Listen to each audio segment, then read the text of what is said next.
La historia de Don Pierre, The story of Mr. Pierre, like that of other survivors of different genocides, should not be regarded as a simple tragic event of the past,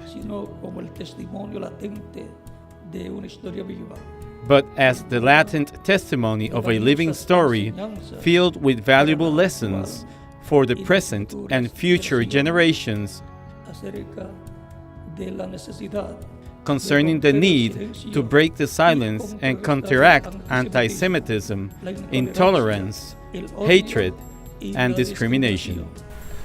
With these words, the global ambassador of the Global Embassy of Activists for Peace paid tribute to Holocaust survivor Pierre Wolff, who lost his parents during the persecution of the Nazi regime. He was able to overcome the consequences of this tragedy, raise a family, and start a new life in El Salvador. Mr. Wolff came to this country in 1947 as the legal representative of a European firm and died last July. And even with papers, identification cards that said Pedro Todos Santos, in French they would call me Pierre Two Saints. So I had to get used to it. In World War II,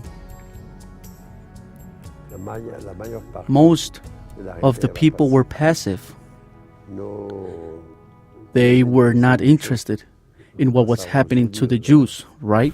The unveiling of Mr. Wolff's plaque, organized by the Global Embassy of Activists for Peace, was held at the Ministry of Foreign Affairs of El Salvador on August 27, 2013. The event counted with the presence of the Deputy Minister of Foreign Affairs, Integration and Economic Development, Carlos Castaneda, the Attorney General of the Republic of El Salvador, Sonia Cortez, the Ambassador of the State of Israel, Shmulik Bass, the Diplomatic Corps accredited to El Salvador, UNDP Resident Coordinator Roberto Valente, the family members of Pierre Wolff, and members of the Jewish community in El Salvador.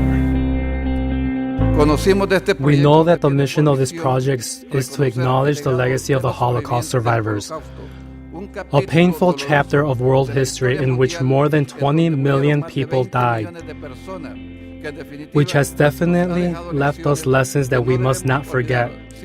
On the contrary, we must make them known so that more people become conscious of respect for life, tolerance, and peace.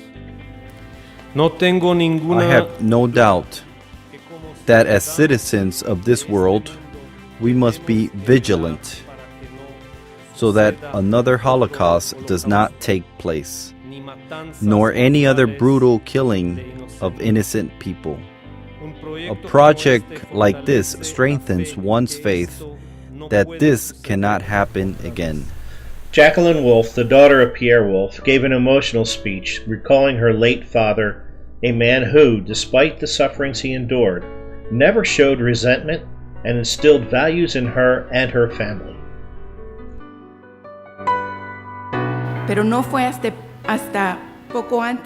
But it was not until shortly before I was 10 years old that I discovered that my dad was also an exceptional man.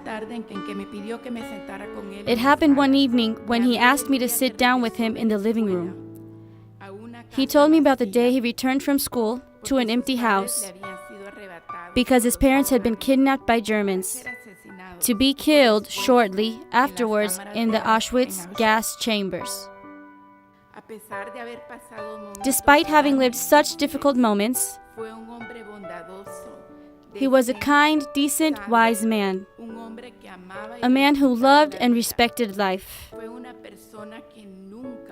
He was a person who never ever instilled hatred and always transmitted love with his words, his smile, and his eyes.